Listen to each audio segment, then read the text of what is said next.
The family dinner was going exactly as expected, a parade of designer labels, humble brags, and thinly veiled insults directed at my underachieving lifestyle.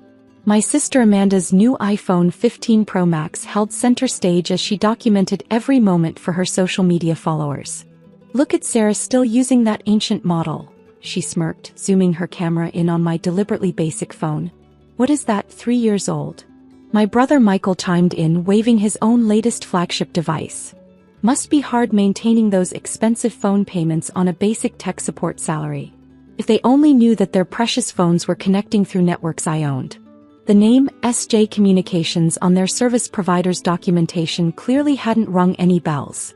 "Some of us have different priorities," I replied quietly, checking my secure business email. My CFO had just confirmed our acquisition of the last independent carrier in the region. By tomorrow, every major telecommunications network in 3 states would be under my control. "Priorities," my mother scoffed, setting down her wine glass. "Darling, you're 32 and working in a call center. Your siblings are executives." Amanda preened at the mention of her executive status, a mid-level management position at a marketing firm that unknowingly rented server space from one of my data centers. Michael's investment firm handled a fraction of what my telecommunications empire generated in a day. "Speaking of work," Amanda continued, scrolling through her phone, "my latest social media campaign reached millions. The engagement metrics are incredible." She turned her screen toward me. "Not that you'd understand marketing at your level." I bit back a smile, knowing that her entire campaign's data flowed through my servers. One keystroke from my security team could wipe it all out. "How's the coverage on your new phone?" I asked innocently. "I heard some carriers are having issues in certain areas." "Only the cheap ones," Michael laughed. "Premium carriers like ours know how to maintain service. The owner's some brilliant tech mogul who never appears in public. Very mysterious." My phone buzzed with an alert from my operations team. "Ms. Johnson, final checks complete on network integration. Shall we proceed with service transfer protocol?" "Must be nice," my mother sighed, "having such reliable service." "Sarah, dear, if you need help upgrading your phone plan, I'm sure your siblings would be happy to assist." I stood up, gathering my things. "Actually, I should head out. Have an early meeting tomorrow about some service changes." "Right, customer complaints about why their budget phones don't work," Amanda snickered. "Have fun with that." As I left, I heard them planning their next social media posts, completely unaware that their digital lives were about to experience a significant disruption. "Proceed with the transfer," I texted my team. "And make sure their premium service packages are carefully reviewed for compliance." Tomorrow's family group chat was going to be very interesting, assuming they could connect to it at all. The next morning, I sat in my penthouse office overlooking the city, watching the chaos unfold through our network monitoring systems. The first message came at 6:47 a.m., Amanda's panicked attempt to post her morning wellness routine. "Error. Service discontinued. Contact network administrator." "What's happening?" She'd frantically texted our family group, her last message before her service cut out completely. "My followers are waiting for my morning motivation post." Michael's meltdown started during his 8 a.m. investment call. Our logs showed his connection dropping mid-presentation, his premium service suddenly as useful as a paperweight. My mother's realization came at her country club brunch. "So embarrassing," she'd managed to email from the club's Wi-Fi. "None of our phones are working. The carrier says our accounts are under review by the owner." I pulled up our customer service logs, watching their increasingly desperate attempts to restore their service. Amanda had already called 17 times, each time demanding to speak to a supervisor. "I'm an influencer," she'd screamed at our newest customer service rep. "Do you know how many followers I'm losing?"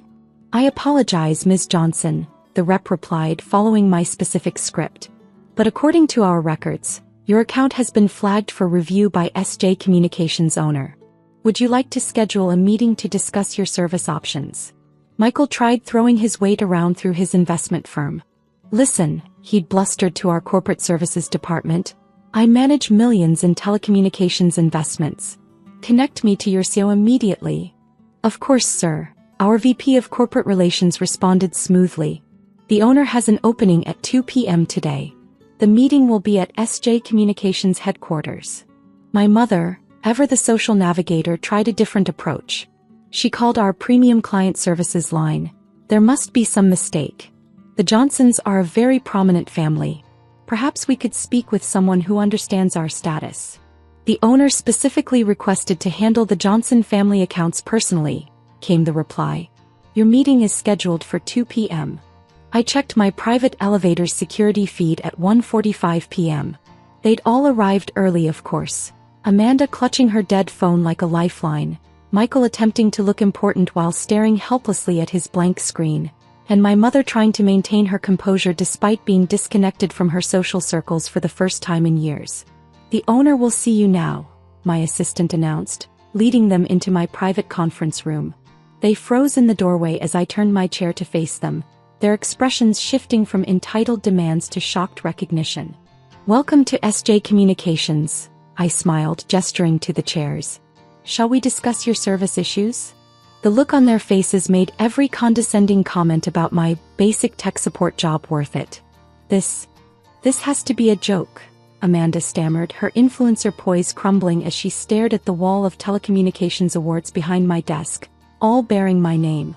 You work in tech support. I own tech support, I corrected her, pulling up their account details on the room's massive display. Along with the networks, data centers, and infrastructure you've been so casually dismissing for years. Michael, his investment trader instincts kicking in, started calculating on his dead phone. SJ Communications, the market cap, the annual revenue, is more than your firm will manage in the next decade, I finished for him. Though I particularly enjoyed your company's recent presentation about understanding the telecommunications sector. My mother sank into a chair, her social media withdrawal competing with her shock. But at every family dinner you said you worked in basic tech services. I do. I smiled, bringing up our company's organizational chart. I just didn't mention that I own the services. All of them. Including the premium networks you've been bragging about. Amanda found her voice first, influencer mode reactivating. Sarah darling, surely we can discuss this as family. My followers dash. Your followers, I interrupted, pulling up her account analytics, who are mainly bots purchased through a service that runs on my servers? Those followers. She deflated visibly, her carefully curated online persona cracking. Or perhaps, I turned to Michael, we should discuss your firm's telecommunications investment portfolio? The one that's actually just a tiny stake in one of my subsidiary companies. Michael's face went pale as the numbers displayed on screen. This is unnecessary. My mother tried her mediator role. We're family. We can sort this out over dinner at the country club. The country club whose entire communications infrastructure I recently acquired? I asked innocently. Including their member database, which shows some interesting discrepancies in your reported status. The silence in the room was broken only by the soft hum of servers managing millions of connections I could control with a single command. Here's what's going to happen, I said, pulling out 3 folders. Inside each folder is a new service agreement. Basic plan, standard phones, no special privileges. The kind of plan you mocked me for having. But my social media presence, Amanda whispered, will have to be earned through actual content, not bot engagement. My investment clients, Michael started, will need to be impressed by real market knowledge, not borrowed prestige. My mother opened her mouth, but I held up my hand. And the family's social standing will have to rest on something more substantial than digital facades. I stood, straightening my designer suit, the kind of subtle luxury they'd never appreciated. You have 2 choices. Sign the new agreements, accepting your actual place in the digital hierarchy, or find another carrier. I smiled. Though good luck finding one I don't own. This is blackmail, Michael protested weakly. No, I corrected him, this is a business decision. Something you claimed I'd never understand, remember? Amanda cracked first, her hands shaking as she reached for a pen. My last post was 18 hours ago, she whispered as if in physical pain. My engagement metrics will now reflect real followers, not purchased ones, I finished, pulling up her actual social media analytics. Interesting how your million followers translate to about 500 genuine engagements. Michael was frantically checking contract terms on his laptop, the only device he had that still worked. The roaming charges alone, and these data limits, are what most people live with, I noted, bringing up his monthly usage. Fascinating how much day-to-day trading apps consume, especially when running multiple accounts simultaneously against market regulations. His face paled further as he realized I had access to all his mobile trading records. My mother, ever the pragmatist, studied me with new eyes. All those family dinners, she mused, when we showcased our success and dismissed yours. You were building this empire right under our noses? While you were posting about imagined luxury, I confirmed, I was quietly acquiring the means to control the platforms you posted on. I pressed a button, and the room's screens filled with their digital footprints, every boastful post, every exaggerated claim, every carefully filtered photo of a lifestyle they could barely afford. Did you know, I continued casually, that our networks don't just carry your data? They analyze it. Every credit card decline hidden beneath claims of exclusive purchases. Every overdraft notification buried under photos of luxury vacations. Every desperate attempt to maintain appearances in a digital world you thought you understood. Amanda was now openly crying, mascara running as she signed her new basic service agreement. Michael, his trading apps still inaccessible, followed suit with a trembling hand. My mother took longer, reading every term. Finally, she looked up. The monthly family dinners, she said slowly. Will they continue? That depends, I replied, on whether you're ready to experience success instead of just posting about it. I pulled out one more document, an invitation to our company's annual tech conference. Next month, I'm giving the keynote speech about authentic digital presence versus cultivated illusions. You're all welcome to attend. I paused. In the general admission section, of course. General admission? Amanda looked horrified. But we're family. Exactly, I smiled. And family should understand the value of earning their position rather than expecting it. My phone buzzed. Their new basic service plans had been activated. The screens showed their social media accounts coming back online, but with all borrowed prestige stripped away.